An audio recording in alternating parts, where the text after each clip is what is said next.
Hello friends, मैं नवीन कुमार स्वागत करता हूं आपके अपने चैनल ट्रिकी टीचर्स में। कैसे हो फ्रेंड्स? आशा करता हूं आप सभी स्वस्थ होंगे। मेरे प्यारे दोस्तों, आज जो हमारा टॉपिक है वो है फ्रैक्शन यानी भिन्न। बीटीसी थर्ड सेमेस्टर में एक क्वेश्चन जरूर आता है कि छोटी या बड़ी भिन्न बताओ या भिन्नों को आरोही या अवरोही क्रम में लिखो। भिन्न को पता करने के लिए कि कौन सी बड़ी या कौन सी छोटी कई टाइप है, लेकिन आज जो हम करेंगे वो बहुत इजी टाइप करेंगे, एक या दो, उसी से आपका एक या दो नंबर पक्के हो जाएंगे। ठीक है। हाँ, अगर अदर एग्जाम होता तो इससे थोड़ा सा हाई लेवल आता, लेकिन ये जो मैंने 4-5 क्वेश्चन लिखे हैं इससे ही आपका काम चल जाएगा। अच्छे से प्रैक्टिस कर लेना। ठीक है। तो देखो, आइए करते हैं। अगर मैं आपसे प्रश्न करूं कि बताओ बच्चों मुझे आप इसमें कि 5 और 6 में कौन सी संख्या बड़ी है, आप कहोगे कि 6 बड़ी है। ठीक है। तो अगर इस तरह से दिया हो, पूर्णांक जो दिया हो, तो आप बहुत ईजिली बता सकते हो कि कौन सी संख्या बड़ी है और कौन सी छोटी है। आपको ये भी पता होना चाहिए कि देखो, ये तो हो गया जिसकी तरफ को ये मुंह खुलेगा वो संख्या बड़ी होगी। जैसे कि 5 तो हमें यहाँ 4 रखना होगा, समझे। और ये बराबर का चिन्ह होता है और ये लेस देन का। मेरा कहने का मतलब ये है, ये जिसकी तरफ को खुलेगा इसका मुंह वो संख्या बड़ी होगी। ठीक है। अगर ये ऐसा खुला, अब मान के चलो यहाँ 6 है तो आप यहाँ 7 नहीं रख सकते, ये प्रोसेस गलत हो गया। अधिकतर बच्चे इसमें कन्फ्यूज हो जाते हैं कि उन्हें ये नहीं पता कि इसका मुंह जिधर को खुलेगा वो छोटी है बड़ी है। ठीक है। जिधर को इसका मुंह खुलेगा वो संख्या बड़ी होगी। ठीक है। तो इसलिए यहाँ चिन्ह गलत लगा। और बराबर के लिए इस तरह से दिखाते हैं, जैसा कि 4 बराबर किसके, 4 के, तो ये चिन्ह लगेगा। समझे। तो ये बात भी आपको पता होना चाहिए। अब मैं आपसे ये कह रहा हूँ कि अगर मैं आपसे प्रश्न कहूँ कि 100 और 90 में कौन सी संख्या बड़ी है, ठीक है, तो आप आराम से बता दो कि ये बड़ी है। ठीक है। ये मैं बेस बता रहा हूँ इसलिए इसकी यहाँ ज़रूरत पड़ेगी। तो अगर इस तरह से आपसे प्रश्न किया जाए तो आप बहुत ईजिली बता सकते हो। तो देखो, और फ्रैक्शन में होती है आपको कठिनाई। आपको ये भी पता होना चाहिए कि आरोही क्रम किसे कहते हैं। आरोही क्रम को इंग्लिश में कहते हैं असेंडिंग ऑर्डर। क्या कहते हैं? Ascending order. तो असेंडिंग ऑर्डर का मतलब क्या होता है? पहले संख्या सबसे छोटी, फिर उससे बड़ी, फिर उससे बड़ी, फिर उससे बड़ी। ठीक है। देखो, पहले सबसे छोटी संख्या, फिर उससे बड़ी, फिर उससे बड़ी, फिर उससे बड़ी, इस तरह से चलता जाएगा। जैसा कि मान के चले आप अपने छत पे जा रहे हो, समझ रहे हो, नीचे से छत पे जा रहे हो, तो कैसा वो ऑर्डर कैसा है? Ascending order. और अवरोही क्रम को कहते हैं डिसेंडिंग ऑर्डर, यानी घटता हुआ क्रम।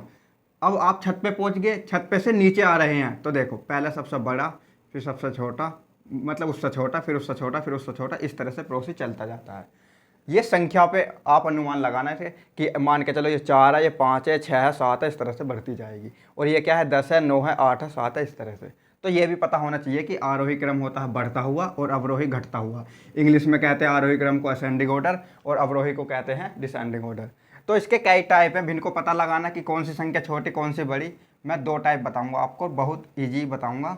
अगर आपने वो कर लिए तो और बिल्कुल भी पढ़ने की कोई ज़रूरत नहीं है। ठीक है, इस टॉपिक के बारे में। तो देखो, जैसे कि ये है 1/2 और 1/3 में कौन सी संख्या बड़ी है। बहुविकल्प में क्वेश्चन आ जाता है। ये मान के चलो ये नहीं दे रहेंगे, लेकिन ऐसा ही क्वेश्चन और आएगा।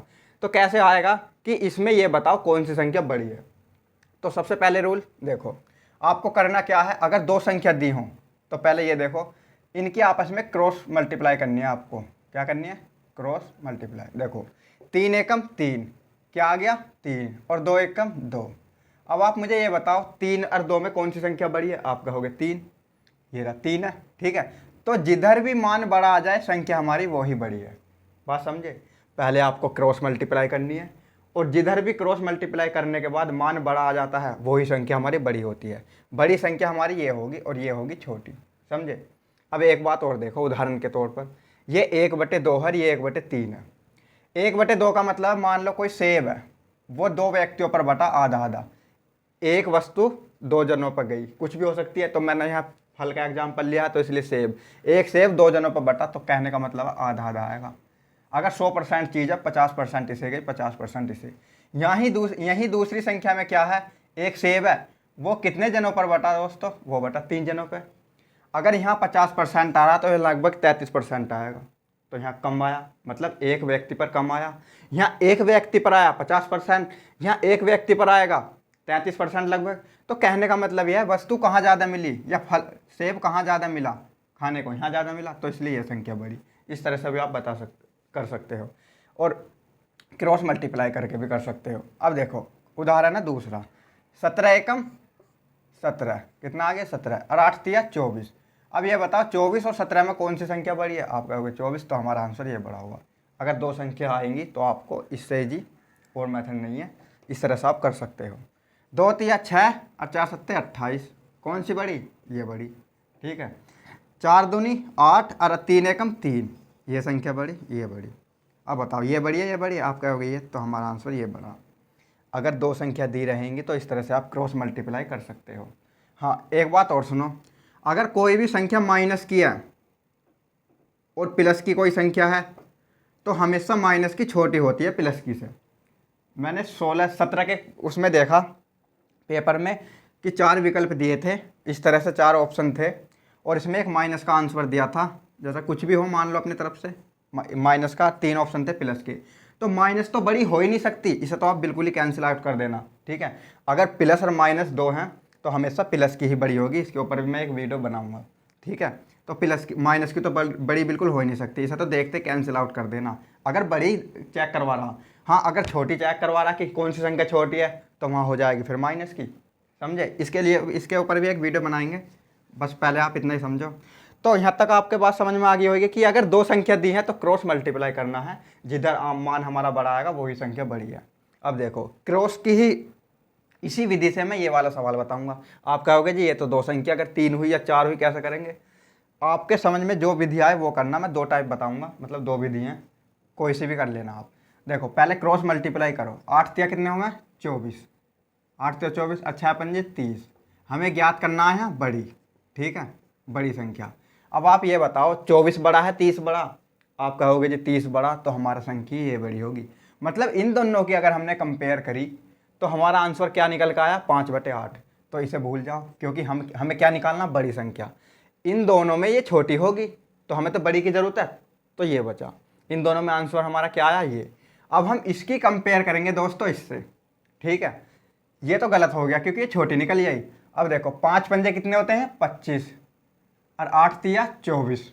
अब आप मुझे ये बताओ 25 बड़ा है 24 बड़ा? आप कहोगे 25। जब इन दोनों में कौन सी बड़ी होगी? ये। तो फाइनल रिजल्ट ये निकला कि इन तीनों में सबसे बड़ी संख्या ये है, ठीक है। तो हमारा आंसर क्या आएगा? 5/8 संख्या सबसे बड़ी है, ठीक है। देखो इसी विधि से अगर आपको बड़ी निकालनी इस तरह से निकालना।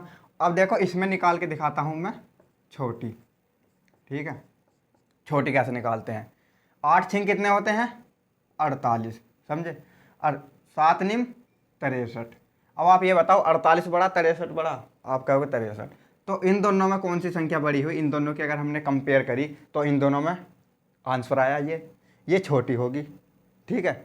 नहीं, हमें छोटी निकालनी है ना, तो देखो ये तो बड़ी आ गई, हमें छोटी लेनी है ये।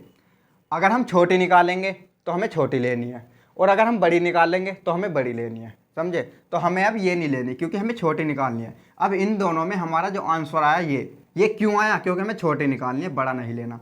अब इनकी कंपेयर करेंगे आपस में, क्योंकि ये बच गई थी ना। 5 छंग 30, अगर हम इनकी गुणा करेंगे आपस में, 5 छंग 30 हो गए, और 11 सत्ते 77, 11 सत्ते 77। अब आप ये बताओ 30 बड़ा, 30 छोटा है 77 छोटा? आप कहोगे 30। तो ये दोस्तों ये आंसर बड़ा हुआ, तो इस वजह से हम इसे भी नहीं लेने के ये। अब हमारा यहाँ जो फाइनल आंसर आया कि इन तीनों में छोटी संख्या कौन सी है, वो है 6/7। ये बात आपके समझ में आई होगी, ठीक है। तो बड़ी और छोटी ऐसे कैंसिल आउट करके भी आप कर सकते हो। अगर 3 या 4 होती ऐसे ही कर सकते थे, ठीक है। अब देखो एक मेथड क्या है, सबके पास, अब मैं दूसरा टाइप बता रहा हूँ। ऊपर सबके लास्ट में 0 लगा दो। क्या लगा दो? 0 लगा दीजिए, ठीक है। जिसके पास नहीं है 0, सबके पास 1-1 0 लगा दो अपने पास से। अब हमें करेंगे भाग, 5 से भाग देना। 5 तिया कितने होते हैं? 15। तो बचा कितना? 2 यहाँ आ जाएगा, क्या हो जाएगा? 20, और 5 चौक 20, ठीक है। तो क्या आ गया? देखो 5 तिया 15, बचे 2, और 5 चौक 20। तो हमारा जो आंसर आया क्या आया? 34। ऐसे हम इसे भाग देंगे, 4 दूनी 8, बचे कितने? 3, ठीक है। तो कितना हो जाएगा? 30, और 4 सत्ते 28, बचे कितने? 2 पॉइंट लगा के 0, 4 पंजे 20। तो इसका जो आंसर आया हमारा दोस्तों, इसका आया 27.5। ऐसे हम इसे भाग देंगे, 7 दूनी 14, बचा 1, हो गया 10, 7 एकम 7, बचा कितना 3, पॉइंट लगा के 0, 7 चौक 28, तो पॉइंट 28 इसका आंसर आया हमारा ये। इस तरह से भी आप कर सकते हो, ठीक है। अब इसे भाग देंगे, 4 तिया 12, बचा कितना 1, 10 हो गया, 4 दूनी 8, बचा कितना 2, पॉइंट लगा के 0, तो 4 पंजे 20, इसका जो आंसर आया वो आया 32.5। इस तरह से भाग देकर अभी तो मैं आपको समझा रहा हूँ, लेकिन जब आप करोगे ना और प्रैक्टिस कर लोगे बहुत जल्दी दोगे। अब मुझे टाइम इसलिए लग रहा क्योंकि मैं आपको समझा रहा हूँ, ठीक है। तो देखो इन सब में आप तुलना करो। अब जो हमारे ये आया, अब इनसे कुछ लेना है आपको। अब यहाँ देखने, यहाँ इनमें सबसे बड़ी संख्या कौन सी है आप ही बताओ। सबसे बड़ी संख्या इसमें है दोस्तों ये वाली, ये होगी बड़ी संख्या, ठीक है। और सबसे छोटी संख्या कौन सी है, सबसे छोटी कौन सी हो जाएगी इसमें, सबसे छोटी होगी ये होगी छोटी, ठीक है। तो इस तरह से भी आप कर सकते हो, सबसे बड़ी ये सबसे छोटी ये। क्वेश्चन यही है। और अगला टाइप कैसा आ जाएगा, देखो या तो ये आएगा सबसे बड़ी संख्या बताओ, इन्होंने 4 विकल्प दिए रहेंगे, आंसर ये सही है। या ये आएगा सबसे छोटी संख्या बताओ, ये सही है विकल्प। लेकिन हाँ, फिर क्वेश्चन क्या आता है बाजी, क्वेश्चन आता है कि इन्हें आरोही क्रम में लिखो। आरोही का क्या मतलब है, बढ़ते हुए क्रम में। बढ़ने का क्या मतलब है, सबसे पहला छोटा फिर बड़ा। सबसे छोटी कौन सी है, हमारा आंसर आया ये, तो आपको 21.4 नहीं मिलेगा आंसर, आपको आंसर इसमें ही मिलेगा 15/7। सबसे छोटी कौन सी है, 15/7। दूसरे नंबर पे देखो, दूसरे नंबर पे है 11/4। दूसरे नंबर पे क्या है 11/4, इस तरह से। फिर तीसरे नंबर पे क्या है 13/4, 13/4। फिर चौथे नंबर पे क्या है 17/5, 17/5। तो देखो हमारा आंसर ये हो गया, ये कायम में हुआ आरोही क्रम, आरोही क्रम, ये हमारा आंसर हो गया, ठीक है। आरोही क्रम में अगर आएगा तो ये है। हाँ, अगर इसी क्वेश्चन में ये आता कि अवरोही क्रम बताओ, भाई एक ही क्वेश्चन से कई टाइप के क्वेश्चन बन सकते हैं कि सबसे छोटी संख्या बताओ या सबसे बड़ी बताओ, या आरोही क्रम में लिखो या अवरोही क्रम में लिखो, ठीक है। आरोही का मैंने बता दिया। और अगर अवरोही आता है इसी क्वेश्चन में तो कैसे करते, द्वारा भाग देने की जरूरत नहीं है। अवरोही का क्या मतलब बताया, पहला आ जाएगा ये, अवरोही का मतलब घटता हुआ। अब हो जाएगा 17/5, फिर 13/4, फिर 11/4, फिर 15/7, ठीक है। ये हो गया अवरोही क्रम में, समझे। तो ये हमारा आंसर है। देखो आरोही क्रम और अवरोही क्रम इस तरह से आएगा, आपको डरने की कोई ज़रूरत नहीं है। एक क्वेश्चन और बचा, इसे भी करते हैं। तो ये बात आपको समझ में आ गई होगी। और देखो पहला टाइप मैंने करवा दिया, दूसरा टाइप ये हो रहा है, तीसरा टाइप। इसे पहले टाइप से देखो, 7 पंजे 35, ये क्या आया 35, और 8 8 64, कितना आया 64। अब आप बताओ, हमें इसमें बतानी है बड़ी संख्या, क्या बतानी है बड़ी, ठीक है। तो बताओ ये बड़ी है या ये बड़ी है, मतलब 64 बड़ा है 35 बड़ा, ये बड़ा, तो ये आंसर ये नहीं हुआ, ये छोटे की वजह से गलत हो गया। अब इनकी कंपेयर करो, 7 निम 63 और 8 चौक 32। अब आप बताओ 63 बड़ा 32 बड़ा, ये बड़ा। अब दोस्तों ये आंसर गलत हो गया क्योंकि ये छोटा हो गया इससे, ये इससे तो बड़ा था लेकिन इससे छोटा हो गया। अब इनकी करो, 11 निम 99, 11 निम 99 और 19 चौक कितने में, चौक 76, 19 चौक 76,